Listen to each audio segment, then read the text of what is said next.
California law imposes an affirmative duty on employers to take reasonable steps to prevent discrimination and harassment.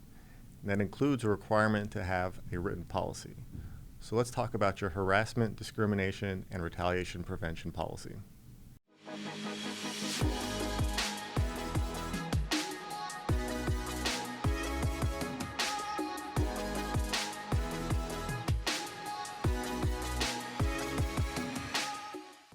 So what does your written policy have to have?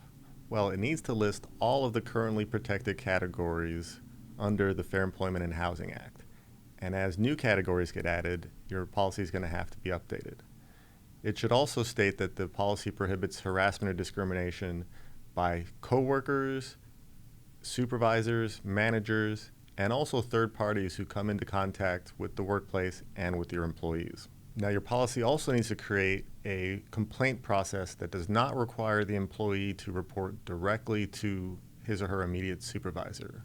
So this can mean that the employee is given options such as reporting to HR or the head of the company or another designated representative, or maybe a report hotline, or even information about how to contact the EEOC or the DFEH. Your policy should also instruct that supervisors are required to report all complaints to a designated company representative. The policy should state that the company will conduct a fair, timely, and thorough investigation of the complaint and will reach reasonable conclusions based on the evidence collected. The policy should assure that confidentiality will be kept to the extent possible, but make clear that confidentiality cannot be ensured completely. And it should state that appropriate remedial measures will be taken if misconduct is found. Finally, the policy should make clear that the company will not tolerate retaliation against employees for making complaints or for participating in any workplace investigation. So those are the must-haves, but let's talk about two should-considers. First, you should consider not just limiting your policy to unlawful conduct.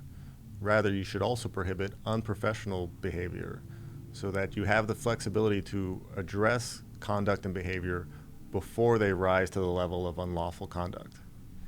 And second, you don't want to have the policy statement too rigid as to the process for a complaint, because no two complaints are the same and no two investigations will be the same. So there you have it with what you need for a successful harassment, discrimination, and retaliation prevention policy.